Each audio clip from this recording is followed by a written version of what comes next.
the flight path and that zone will be bringing as we now start making our way right into the match.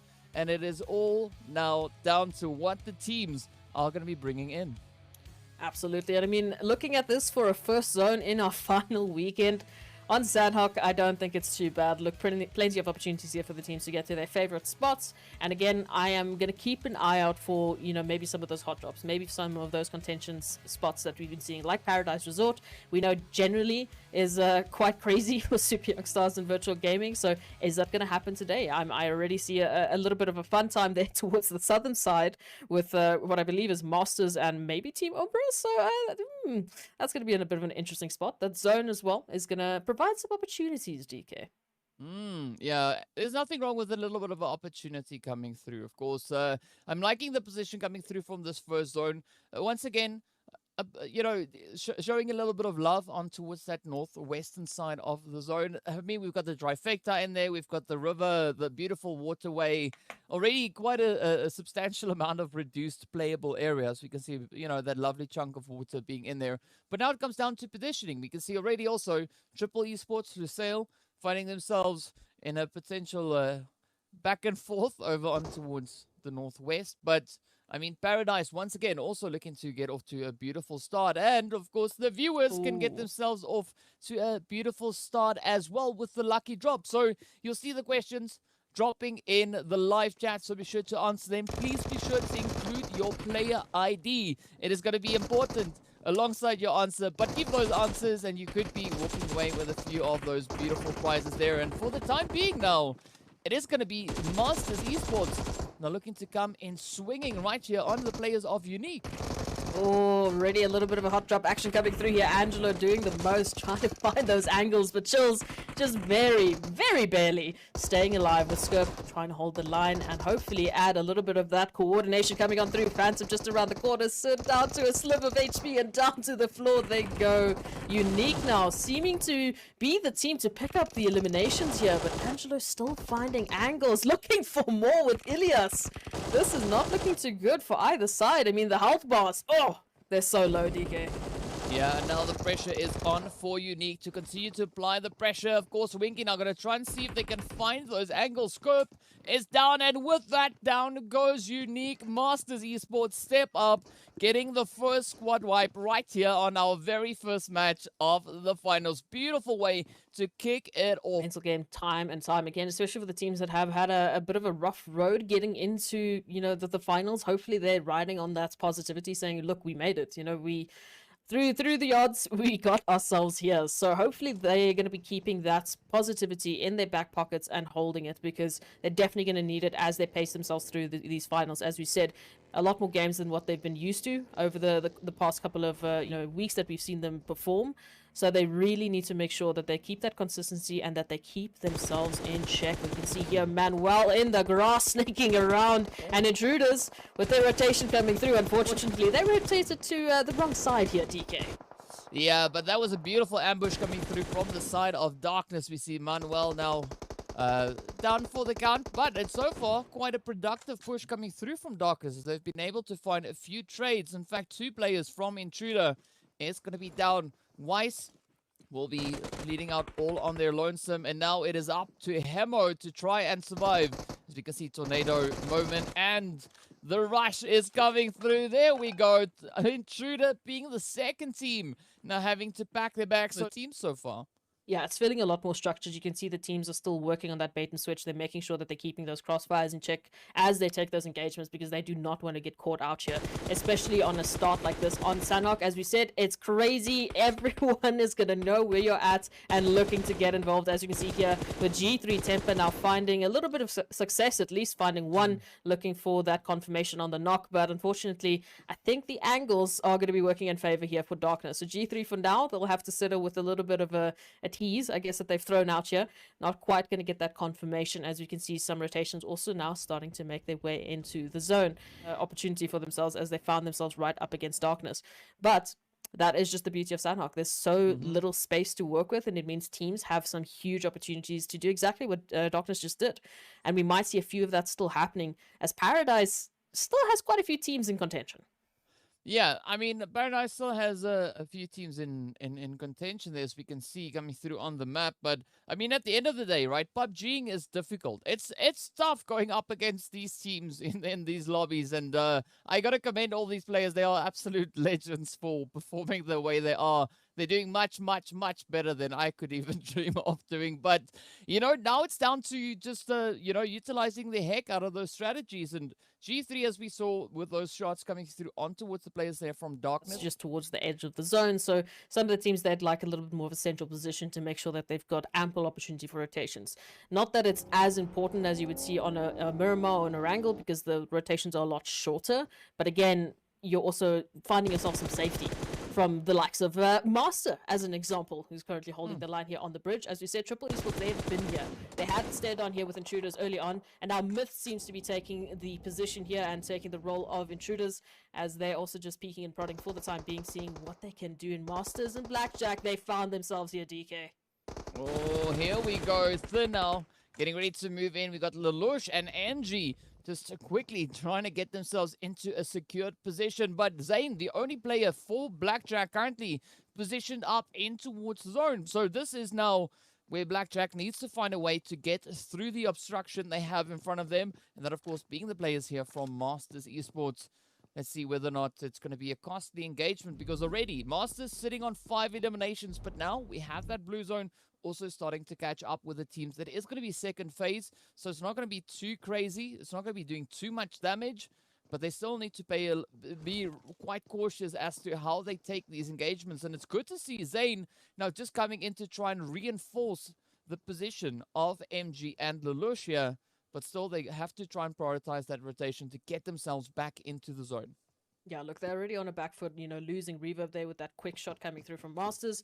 Masters now finding themselves in a bit of a good opportunity here because they're a little bit just like an edge closer to the zone. But of course, they still have the stare down happening here against MG and Lelouch, with Zane just holding the flank, trying to see if they can get involved with a bit of an opportunity here, maybe just an off angle to jump into the action.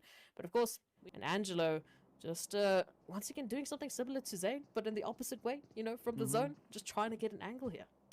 Yeah, and it's all going to come down to those angles. We know Sanok is all about finding those angles first, being the first one to lay down those devastating blows. We can see Zane now doing exactly that, finding the shot on towards Sin. A good defensive approach coming through there from Zane. But now, still, the pressure is mounting as Lelouch now gets traded off by Ban as well. So it is going to be a beautiful back and forth. But Angelo and Ban looking to get themselves a little bit closer to the edge of that zone, right? You can see that partial disengagement coming through from them, but Zay now still trying to apply the pressure on towards Ilias as Ilias moves forward. Umbra also going to be rotating around the southern side. So a very interesting rotation definitely coming through, but MG now picking up the nade, trying to send it over in towards Masters. Oh, and Zane finds a beautiful hit. MG, oh, down he goes. The blue zone just catching up with him. Lelouch also now getting caught. And this is what I was talking about. You have to be cautious of that blue zone. Zane, oh, gets caught and down they go. That is the unfortunate part of fighting out in the blue zone. If you just lose sight of that health bar for a quick moment, it could be the end of your team. And that is what we saw come to fruition right there. Of course, now Umbra still just trying to see if they can capitalize on a few potential angles here. But again, they need to prioritize getting themselves into zone. Fortunately, we've seen Shadowin and Wasted now getting able to get a bit of a foothold situated in the zone itself. Yeah, PLZ is still back in the zone here, holding the line, waiting for Masters to make their rotations. Angelo just managing to heal up and immediately getting taken out, unfortunately. So knocked in the blue zone. Never a good opportunity, unfortunately. But we'll see what Masters can do here to get back into the zone. It would be just pain if they manage to survive up until this point and get taken out here with a rotating team like Umbra, who had a very southern late rotation coming through. I mean, they took a huge rotation to come through into this point. And of course, they want to take this further. Okay, car being picked up. Hopefully the res could come through. Oh, there we go. There it is. Just triggered discipline to the max, waiting for the opportunity. It was just so juicy, you couldn't pass it up. So, Masters now down to 2. Having to still get into zone. And who's waiting for them on the other side of the zone? Yeah, the rest of Umbra. But, I mean, this is some beautiful strategies being applied there by PRZ. Just capitalizing on the fact that, you know, teams are going to be looking to tend to their teammate. Upgraded seating arrangement coming through right there. But if we look onto center zone, G3 still holding their position. We got 1 million also beautifully set up over in towards that boot camp region. But Triple and Lucille now moving in from the west. We've got that double drop also right there on the edge as well. And now it is down to positioning as we see Zone taking a bit of a shift rather. And now it moves up in favor of Slime 4KT. But this is where Slime will actually find themselves in a bit of a hot seat because they now have to try and defend their position. Yeah, against Cryptex, against Lucille, against Triple Esports. I mean, take a pick. Everyone's going to be looking for that opportunity here. We can see Triple Esports also just chasing down Lucille as they've gotten the information. Wanted just on the edge here. Going to be able to get that medkit popped off just in time. But Thor looking here with the teammates in the action. Wanted coming up on the ridge line saying, hello, I am still here. Going to be popping a nade through just to get the attention, but has to be careful here. It is basically a 1v2 for the time being. Salam and Boyka are a little bit further away, and those double nades are just beautiful. Fantastic connection, and now the rest of the sail, they have to recover. Yeah, a beautiful play coming through right there on towards Wanted. But now Salam Boyka trying to hold these angles. Does spot out Master, but it's going to be quite difficult to pull off such a ranged hit with that holographic sight. But fortunately for them, the blue zone is also now going to start forcing the players here from both Triple and Lucille a little bit closer, but already Lucille having their angles lined up, as we can see a Salam now coming through with that holographic spray on the M4. It is quite a challenge at that distance, but still we do see some great success being pulled off there from Mar. Now going to be trying to just tamper with that vehicle ever so slightly. Wanted meanwhile still positioned down below. Not a lot of information that can be sent up by Wanted from that current position. But of course, you can see Lucille trying to get those angles. Meanwhile, Myth now is going to come rushing straight onto the front door here of G3. Flacco, part of the welcoming committee there, sitting the first few hits out. Buden now trying to lay down a few of the utilities, just trying to get everything to go according to plan. Just looking to cook it all up. But meanwhile, now Myth, with a quick reposition, 6. Just hopping out, trying to get that spray from the opposite side. Nacho now coming under fire. Oh, gets caught up by the staircase. Flacco now coming in with those third-party hits up onto a Triple Esports. But what a beautiful push this is so far. 6, the players rather from G3, holding their own extremely well up against those rushes coming through from Team Myth. But as we can see, Team Myth now being pushed up the hill, and this puts them in quite an interesting position because they've got 2 teams just up high above them.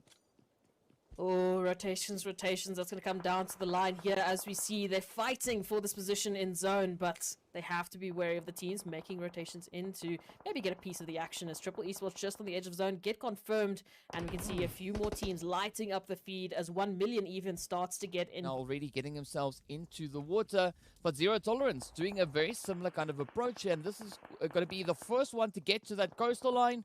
Would be able to lay down quite a bit of devastating spray to the team still trying to cross the water. We have Darkness, Umbra, Zero Tolerance, 1 million, and the Super Young Stars, as well as Virtual Gaming. All these teams caught out in the water looking to push across, and as we can see now, the shots starting to fly on in the feed. Meanwhile, on the edge of zone, G3 having the position in the compound. Myth just going to be playing a little bit more cautious for now. Bedrocks, however, is going to be turning their attention from the blue zone into the waterway to look and see if they can find any of those sneaky shots along the way. Knight now also getting headers with Brace come through. Oh, Alpha Luigi moving on forward. 1 million getting eliminated. You can see Umbra just up ahead, also in quite a troubling position with Zero Tolerance and Darkness alongside them. I like it from Virtual Gaming. A little bit of a sacrifice play coming through, but they managed to pick up 1 million, and now Zero Tolerance, one of the first teams as well to reach the coastline, and now, unfortunately, to the detriment of Darkness, as there's a bit of a fish in the barrel coming through here. Tornado still in the blue zone, trying to stay alive. Might have to focus on a bit of a heal strat there to keep those placements in check, as the rest of the teams lighting up the feeds. Myth finding G3. Finally, a little bit of that action starts getting up, and Ramsey up close and personal to G3 Temper. Oh, but let's see, will Ramsey be able to hold on and get that elimination through onto 6? Oh, it's going to be quite a hair-raising rush, and with that, Down they go. G3 getting sent back in 8th position. Down to 7 teams we go. And surprisingly to see, though, we've got the players from Cryptics down to 1. It is going to be Senke all the way out in towards the northeastern side, holding in the blue. But up in zone, it is going to be Virtual Gaming rushing forward, just tapping away at 0 tolerance. You see Vortex getting traded off their Lord now, holding in the water. Not looking to give away that position just yet, but Virtual Gaming does look across. They could see that player right there, and with that, 0 tolerance reduced down to only 1. Now, only 3 teams. Wait, scratch that. Make it 2 teams sitting on more than 2 players apiece. Slime 4KT looking absolutely amazing with a full squad. And of course, then Team Myth coming in with their 3 players still up and able to roll. Darkness also now packing their bags as they make their way back into the lobby. The nades getting sent across over towards Lord, but fortunately for Lord, it bounces off. Myth now continuing to push in. They've got the position set up in zone. All they got to do now is hold on, defend, and just blaze through with those sprays. Oh, I mean, coming through Slime 4KT, a little bit more from the northern side as Myth. They're the only team right now that have a fantastic hold in the zone, as you've mentioned, sitting up and hopefully holding the line. That's going to be the question we're going to have in the back of our heads. 4KT, they still technically have the numbers advantage, but their position is out in the open. And of course, we know there's still a few snakes in the grass looking to get involved. Oh, yes, indeed. And, well, we got 3 snakes left in the grass, right? Well, if we talk about slime, because their logo is a snake. But either way, they're right up in towards the northern side now, trying to find a good approach to get back in towards the zone. Lord now also going to be looking to come out of the water, but there we go. Zeus, oh, getting sprayed right on down, and the blue zone comes through with a knock. Storm, the last one left, finds the head right on towards Farok. Now, Moment just quickly trying to tend to their teammate, but up comes Storm, finds the last blow. Down goes Myth. Now it is Lord left to push on through for the side here of 0 tolerance. Could this be the play? Could we see Slime now picking up this final blow? Storm has the health advantage, but will he have the angles advantage? All going to come down to timing. Up comes the hit. Beautiful shooting. And oh, what? Lord lands the blow. Slime getting eliminated. Beautiful shooting. But with that, we go down to our final 2 players. It is going to be Senke signing off from out in the blue zone, as the damage is just too much. And then the winner chicken dinner goes over to 0 tolerance. What an absolutely insane performance that was. I mean, Lord, that was just crazy.